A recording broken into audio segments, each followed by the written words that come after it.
Në një kohë kur vendet e rajonit po ndërmarrin hapa konkret për të ringjallur zonat rurale dhe për të mbështetur fermerët, Shqipëria vazhdon të përballet me sfida të mëdha në sektorin bujqësor, pa një strategji të qartë dhe me një mbështetje minimale për bujqësinë.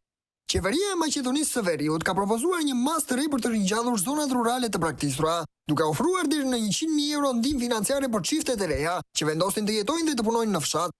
Kjo mbështetje mund të përdoret për ndërtimin e banesave, blerjen e makinerive bujqësore, tokës ose bagtis. Aplikantët duhet të jenë nën 40 vjeç, të angazhuar në bujqësi dhe të jetojnë në një zonë rurale për të paktën 10 vjet. Nëse nuk i plotësojnë kushtet, ndihma duhet të kthehet e plot. Ndërkohë, në Shqipëri fermerët përballen me sfida të shumta. Në zona si Divjaka dhe Myzeqeja, domatet po shitet me çmim nën koston e prodhimit, duke i detyruar fermerët të hedhin prodhimet e tyre pasi nuk po shiten.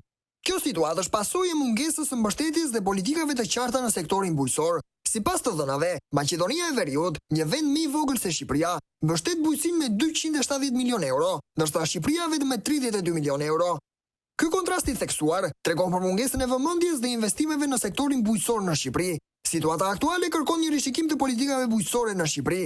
Është e domosdoshme që qeveria të ndërmarrë masa konkrete për të mbështetur fermerët, të investojnë në infrastrukturë bujqësore dhe të krijojnë kushte të favorshme për zhvillimin e zonave rurale. Pa një strategji të qartë për mbështetjen e mëtejshme, bujqësia shqiptare rrezikon të përballet me sfida edhe më të mëdha në të ardhmen.